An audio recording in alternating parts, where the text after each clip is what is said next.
Aujourd'hui, Extra Naturel a rendez-vous comme chaque lundi avec Terra Cultura et nous recevons le rédacteur en chef de Terra Cultura, ce magazine qui aborde la vie sauvage, la culture et les traditions, l'environnement. Damien Lafont, bonjour. Bonjour Frédéric. Alors Damien, aujourd'hui, nous plongeons directement dans la case vie sauvage, bien que on coche aussi la case environnement avec ce Oui. reportage sur les raies manta.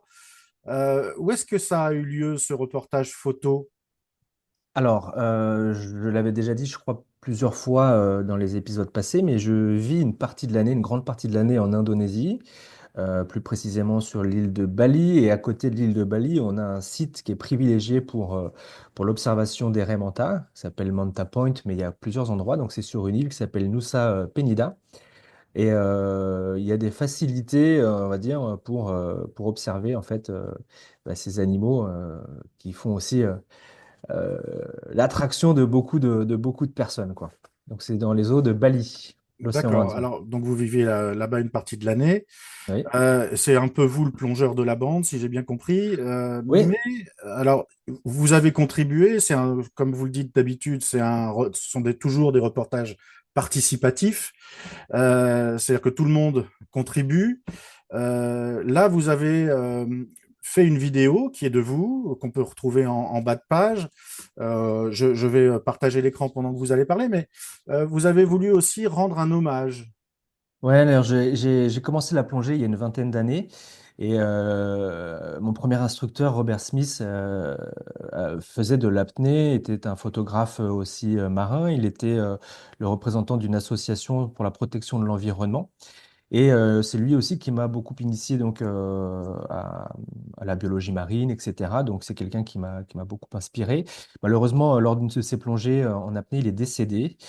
Et il m'avait fourni des images à l'époque. Donc avec son ami de l'époque, on a eu les droits. Et pour lui rendre hommage, on a partagé donc quelques photos. Voilà. Et l'autre personne, c'est un guide avec qui j'ai l'habitude de plonger sur donc ce site qui s'appelle Manta Point et avec qui j'ai voulu partager aussi ces images parce que lui, il y plonge tous les jours et il voit tous les jours de belles espèces. Et la petite vidéo à la fin, bah, c'est moi qui l'ai tournée parce que j'ai eu cette chance de rencontrer cette raie manta noire qui a fait une belle, comment dire, une belle danse autour de nous. C'était vraiment magique et on a eu On voit ça. de bonnes conditions, quoi. Racontez-nous un peu comment ça se passe, ce côté magique. Il faut descendre profond. Alors, Mais c'est pas un peu trop. le revers de la médaille, hein. Vous l'avez abordé, c'est à Manta Point. Vous me disiez que c'était un peu pollué par le tourisme. Ouais, beaucoup, ouais, trop même.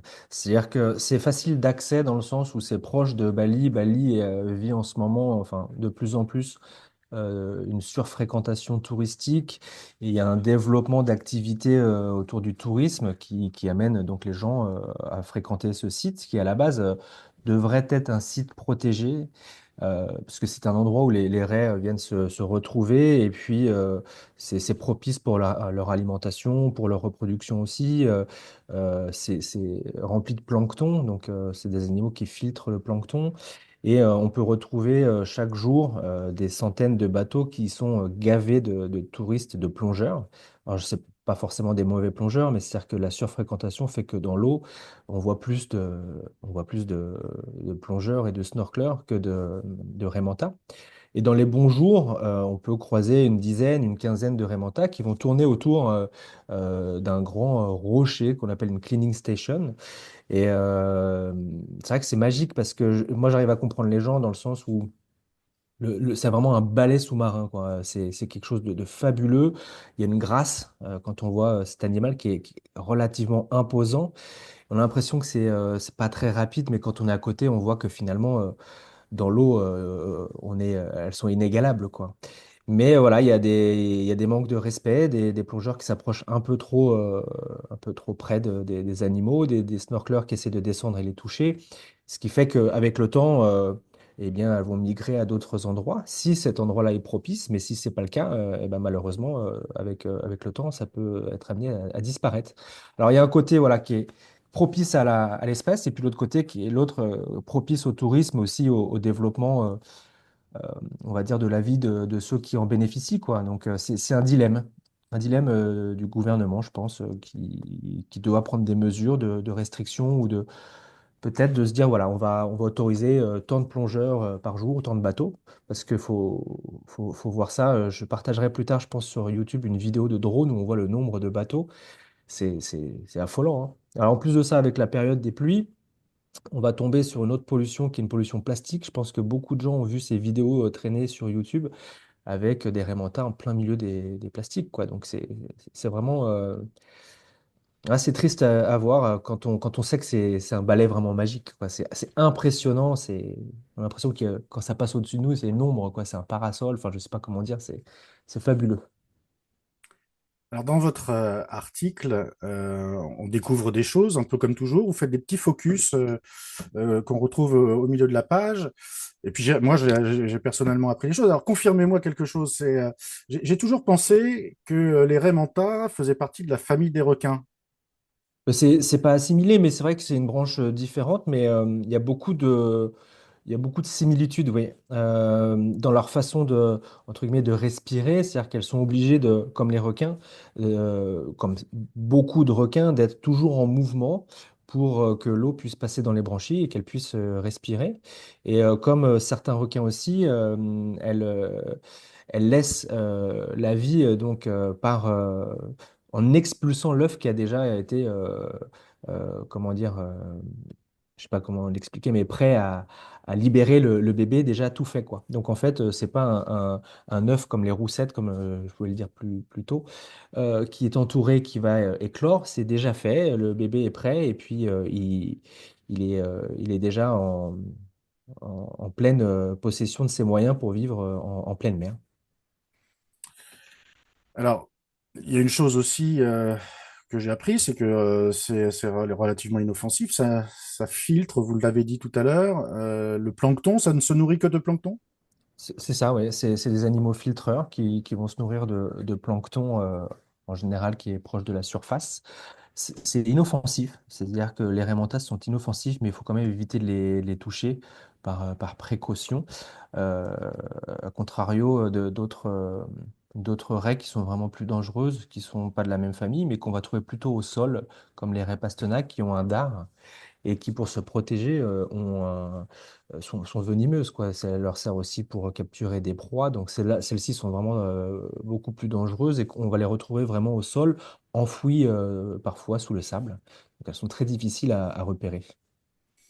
Alors, vous parliez du surtourisme qui empêchait l'évolution naturelle, du milieu naturel dans un milieu naturel, en tous les cas des raies manta. Vous, dans un petit encadré de votre article, on découvre que c'est qu'une espèce qui a été classée comme vulnérable, c'est-à-dire elle est elle aussi menacée, comme beaucoup trop d'espèces sur notre planète. Elle a été classée comme vulnérable par l'UICN, l'Union internationale pour la conservation de la nature. Nature.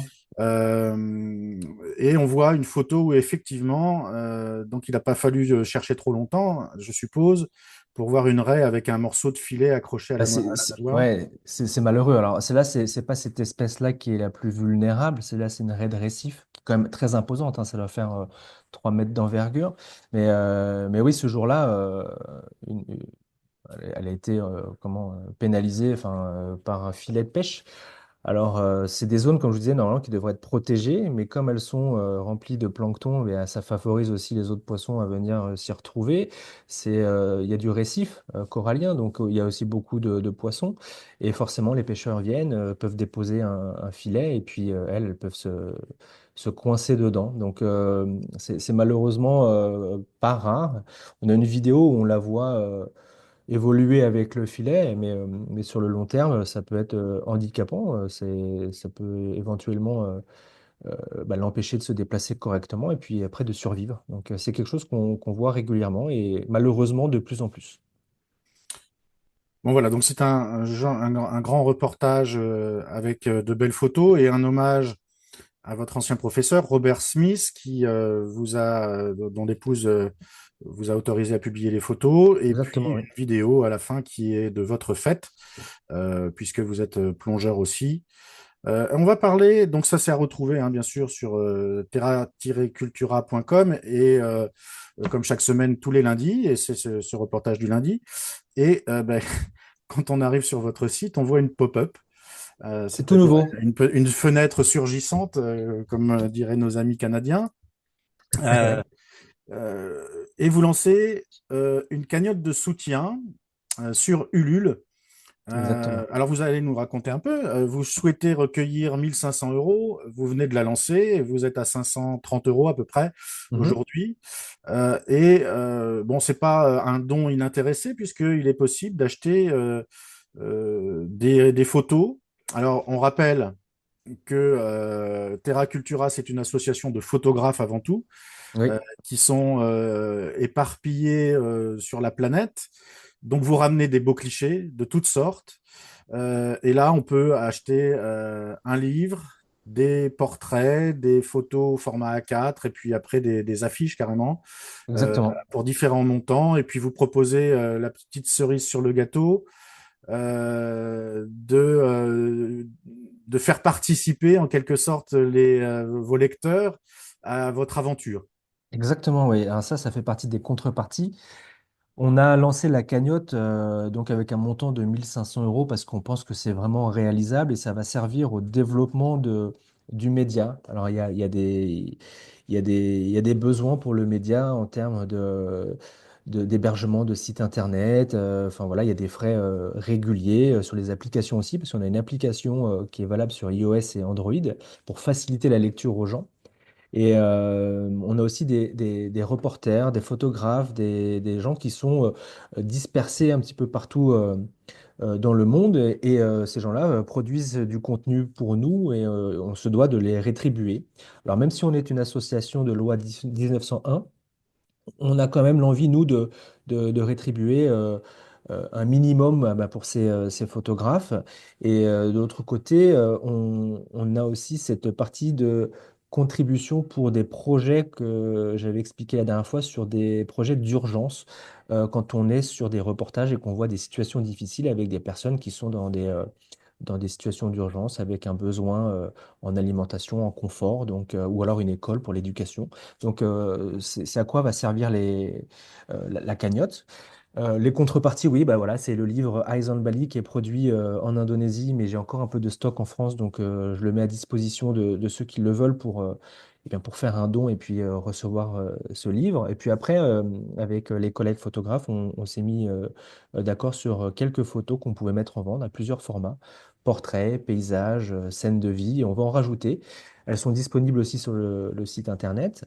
Et puis, ouais, cette petite cerise sur le gâteau, c'est une participation donc, à l'année pour être adhérent de l'association, ce qui va permettre aussi à ceux qui le souhaitent de faire des visioconférences et puis de discuter un petit peu avec nous en rédaction de quels sont les prochains articles, d'être vraiment à l'intérieur euh, de cette rédaction et leur expliquer un petit peu les coulisses, comment on a photographié, quel matériel on a utilisé, comment on a été approcher les gens, comment on a eu les sources, euh, comment on traduit tout ça aussi, l'aventure quoi de terrain. Alors, c'est un peu formateur aussi parce que si les gens sont amateurs en photographie, ça va leur permettre aussi de pouvoir apprendre des choses sur comment manier l'appareil photo pour faire les photos qui vont pouvoir servir à faire du reportage et du documentaire. Voilà. Voilà, parce que ça, c'est votre métier toute l'année. Enfin, votre métier, pas vraiment, mais votre passion. La passion C'est-à-dire parce que métier, ouais, c'est. vous êtes biologiste marin, c'est ça, Je suis de pas métier. biologiste marin, mais ouais, j'ai un diplôme d'université en biologie marine. Ah, d'accord. Mais à la base, je vis vraiment de la photo, de la vente d'images, de livres, de workshops que je peux proposer ou de voyages sur lesquels les gens nous accompagnent pour être au plus proche de nos actions. Donc en fait, c'est aussi le moyen pour eux de voir comment on filme derrière, comment on prend les photos. Là, c'est vraiment du terrain. Mais dans le cadre de l'association, voilà, ce serait une réunion mensuelle où on peut discuter de nos actions et puis de peut-être les intéresser aussi au sujet et pourquoi pas de nous donner des idées.